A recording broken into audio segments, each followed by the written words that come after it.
Olá, eu sou Juliana, estudante do 5º período de jornalismo da PUC Goiás. Esse podcast é um braço da reportagem O Olho Roxo de Quem Não Caiu da Escada.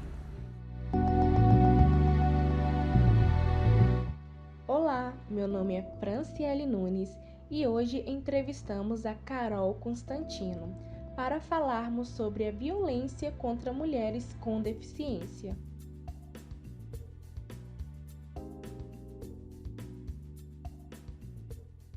Meu nome é Caroline Constantino, mas podem me chamar de Carol, eu prefiro, porque parece tão brava comigo quando me chama de Caroline. Tenho 35 anos, sou gaúcha, tenho 30, meu Deus, eu falei 35, tenho 30 anos. Sou gaúcha, assistente social, pesquisadora, sou mulher com deficiência de nascença, né? Eu nasci com a deficiência chamada atrofia muscular espinhal, a AME. Sou uma das fundadoras do coletivo feminista Ellen Keller. Participo também do Conselho Municipal das Mulheres.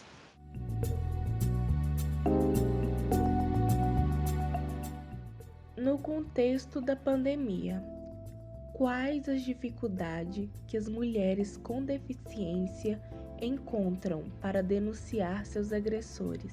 Bom, se antes já era difícil delas denunciarem, né, pela questão da falta de acessibilidade nas delegacias, até por falta de conhecimento até do pessoal que atende no 180, hoje em dia, durante a pandemia, dificultou mais ainda pela questão delas não saírem tanto, né, de ficarem mais isoladas, de não ter outros ambientes que possam manifestar se estão sofrendo alguma violência.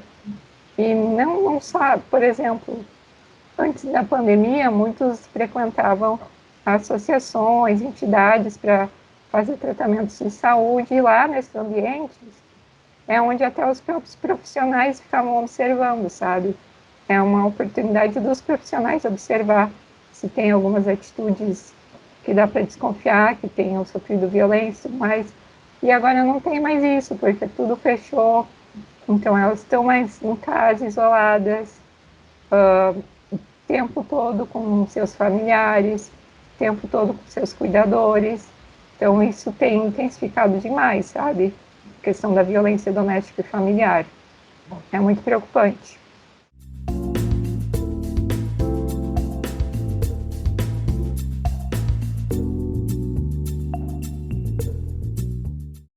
E, Carol, no contexto da pandemia, quais ações efetivamente que existem assim para acolher essas mulheres?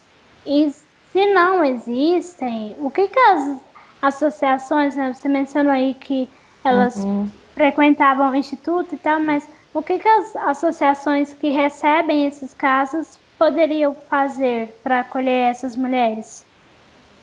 Assim, as organizações de violência contra a mulher, geralmente elas não estão preparadas para receber mulheres com deficiência. Tanto na questão da estrutura física, da estrutura dos ambientes, sabe? Quanto do próprio entendimento de quem atende essas mulheres. E nas associações, por mais que trabalham diretamente com as mulheres o tempo todo, mulheres com deficiência, muitas também não têm essa visão, esse cuidado maior com as mulheres com deficiência. Por mais que a gente sabe que nós, né, enquanto eu também sou uma mulher com deficiência, por mais que a gente sabe que somos duplamente vulneráveis, muitos que trabalham com isso ainda não têm essa noção, sabe? Esse cuidado. Então, agora eu conheço entidades que se organizaram para fazer atendimentos online. Foi a forma que eles acharam para manter o contato, manter o vínculo, né? Mas a gente sabe que ainda não é assim, claro, é algo bom, mas infelizmente nem todas têm acesso à internet, infelizmente nem todas têm um momento para ficar sozinhas, para poder falar, até fazer alguma denúncia, né? Porque estão em casa, estão com os familiares ali no cômodo do lado, então acaba dificultando mais ainda.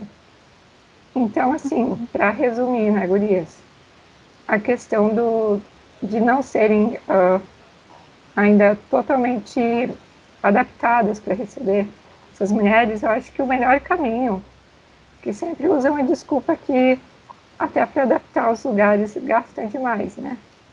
Sempre acabam usando a desculpa de que o custo é muito alto, porém tem a capacitação desses profissionais, que não requer muito investimento e que faz total diferença.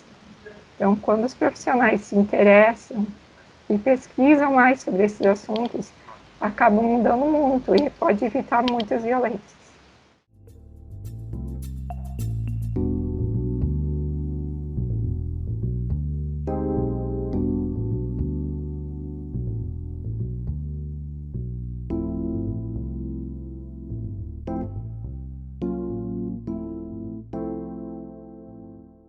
Agora, Carol, falando um pouco sobre construção de gênero, a gente sabe, assim, né, que meninas que têm deficiência na infância, assim, por exemplo, elas não são educadas para se enxergar, né, enquanto mulher, para se olhar no espelho e reconhecer os seus corpos, entender que antes da deficiência vem o fato de serem mulheres, né?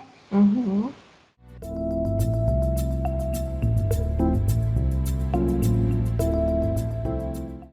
Como acontece a construção de gênero na percepção do gênero da mulher com deficiência?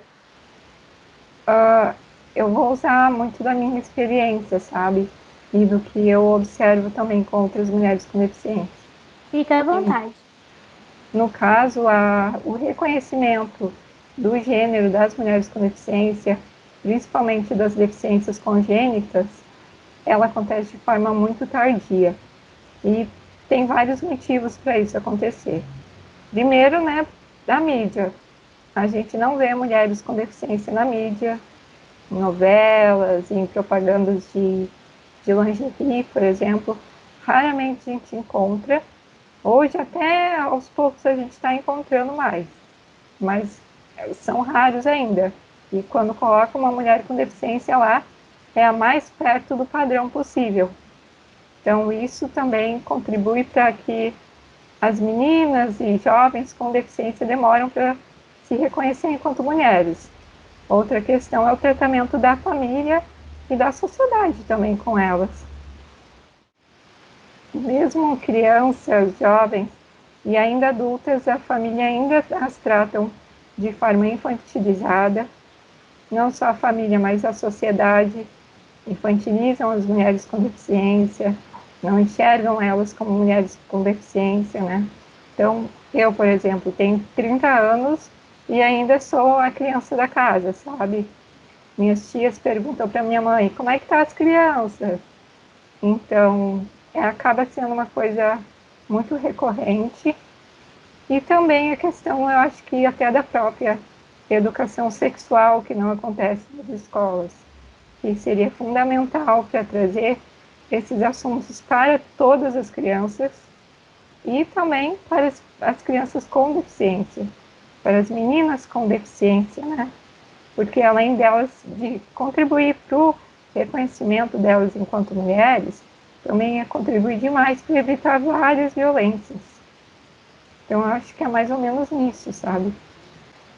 Sim, legal você falar isso de educação sexual, porque é um tema, né, assim, polêmico Sim. diante do governo que temos hoje, que se mostra conservador, mas seria importante, né, nessa percepção do corpo e tal, até para que a gente está falando de violência contra a mulher, até para que as meninas entendam o que não pode fazer com o corpo delas, né? Até onde que é aceitável, o que é violência, né? Muita gente entende, acha que a educação sexual é ensinar a fazer sexo, mas não tem nada a ver com isso, né, gente? é ensinar sobre os órgãos reprodutivos, é ensinar o que é uma relação, o que é um abuso, o que é uma violência, é ensinar os direitos que elas têm sobre seus corpos, e isso é fundamental. E claro que muitos acabam recebendo isso em casa, mas a maioria não. E as minorias são as mulheres com deficiência. E como eu disse, são vistas pela família como crianças eternas, né? Então elas não vão conversar, as famílias não vão conversar com elas sobre sexualidade. E isso acaba trazendo muitos prejuízos para elas.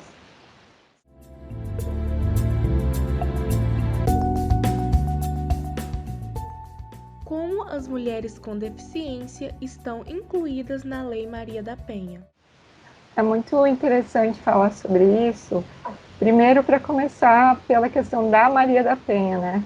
Ninguém vê a Maria da Penha como uma mulher com deficiência. Ela é uma mulher, mas ninguém lembra que ela é uma mulher com deficiência. E chega a ser irônico, porque a lei ela foi criada sem mencionar as mulheres com deficiência. Então fica irônico, como eu disse, né? E a Maria da Penha, ela ficou cadeirante, né? Desculpa te cortar, mas é irônico mesmo. Ela ficou cadeirante, se tornou uma mulher com deficiência e aí a lei não pensa. E quantas Marias da Penha existem por aí, né, gurias? Quantas mulheres se tornam deficientes, ou melhor, adquirem a deficiência por causa da violência, né? Isso não é falado, é muito triste. Então, pela questão da mulher com deficiência na lei, ela, na verdade, o Código Penal já trazia essa punição maior em casos de crimes contra pessoas com deficiência. Já tinha antes de 2019. Em 2019, foi criada uma lei, um dispositivo para que nos boletins de ocorrência de violência doméstica seja colocado se é mulher com deficiência, se ela ficou deficiente por causa daquela violência, ou se ela tinha já uma deficiência e a condição, os entendimentos pioraram. Então, a lei não tinha nada até então. Depois de anos que lembraram de colocar lá um dispositivo para obrigar a acrescentar essa informação nos boletins de ocorrência, porque vejam bem, como eu disse, no Código Penal já tinha essa questão de maior pena, né, para crimes contra pessoas com deficiência.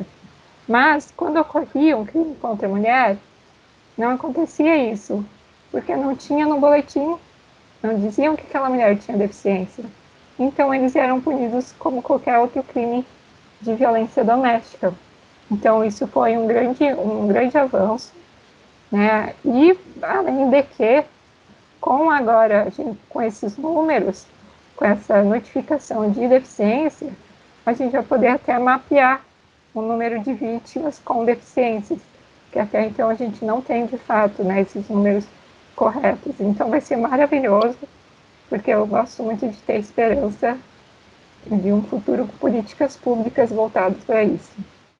Carol, mudando um pouquinho de assunto agora, a gente ouve muitas queixas de mulheres com deficiência, né? Assim, o que a gente consegue acompanhar pela mídia é que o movimento feminista ele não inclui as mulheres com deficiência de um modo geral. E aí, nos últimos meses, tem se falado num feminismo de mulheres com deficiência, né? Uhum. E aí, se você puder falar um pouquinho sobre isso. Aqui no Brasil, o feminismo de mulheres com deficiência é algo bem recente, né? Enquanto em outros países existe há muito tempo. E eu me arrisco a dizer que aqui no Brasil, o coletivo Ellen Keller, o coletivo feminista Ellen Keller, foi um dos primeiros coletivos que foi pela questão do feminismo de fato. Existiam outros coletivos de mulheres com deficiência, porém não era baseado no feminismo. Então, hoje o coletivo, ele ainda é muito recente, ele foi fundado em 2018, se não me engano, e a gente aos poucos está construindo as nossas pautas de forma bem coletiva. Então, por ser um coletivo, né, e por ter várias questões, porque muita gente pensa que mulheres com deficiência é a cadeirante, a cega, mas não, tem muitas outras questões que a gente tem que considerar, e por ser tantas vertentes dentro do nosso feminismo, a gente está ainda numa construção, sabe? Está aos poucos construindo, ainda não está de fato concluído. Então é uma construção permanente e muito importante, porque através dele a gente realmente consegue abordar nossas pautas, abordar nossas especificidades que a gente não conseguia abordar nos outros feminismos. Vai construindo uma narrativa, né? Sim, e é muito plural, né, gurias? Feminismo de mulheres com deficiência é muito plural. Tem deficiências físicas, várias deficiências físicas, várias deficiências visuais, várias deficiências auditivas. Então, ele é muito complexo.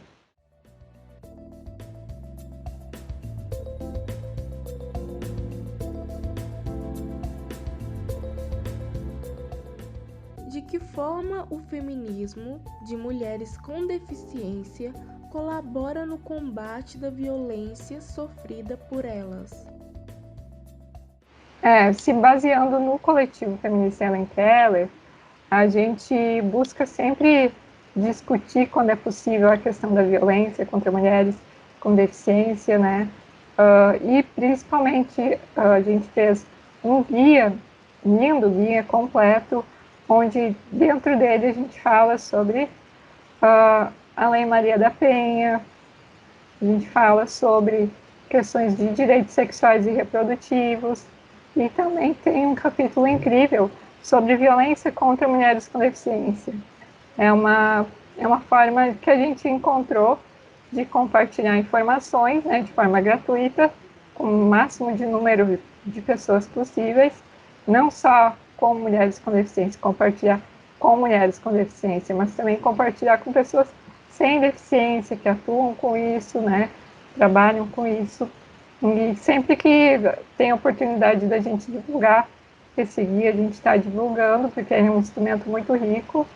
E também a gente participa de palestras, eventos e tudo mais. Você falou que vocês participam de palestras, né? E tal.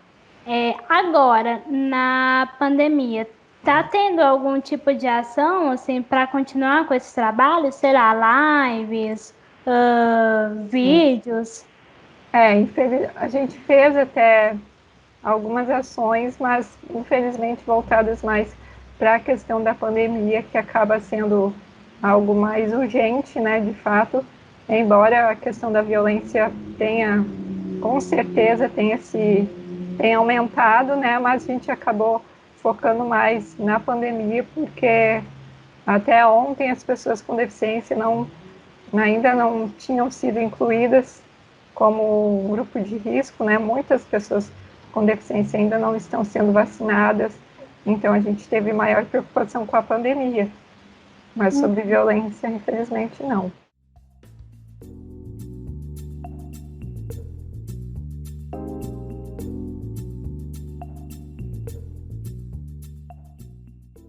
Carol, para finalizar, como se dá a conscientização das mulheres com deficiência sobre os seus direitos? A gente não consegue conquistar a conscientização de ninguém, né? O que a gente faz é promover uma reflexão.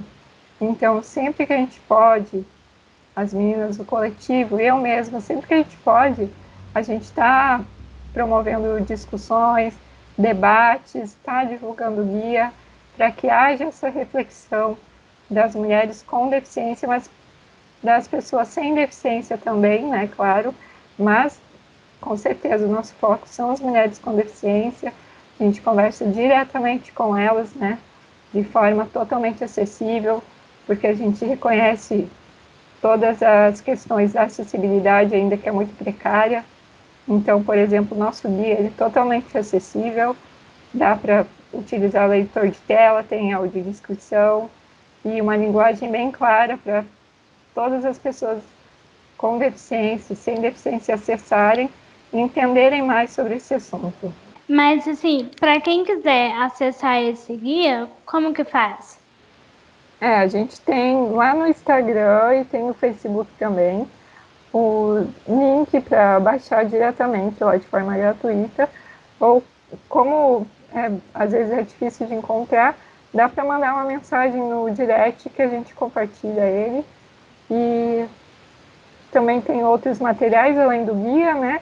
Tem lives que a gente fez sobre a pandemia, sobre os cuidados, né, das pessoas com deficiência nessa época.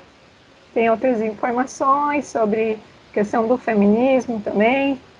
Então, quem quiser acessar, é só procurar lá, Coletivo Feminista Ellen Keller de Mulheres com Deficiência.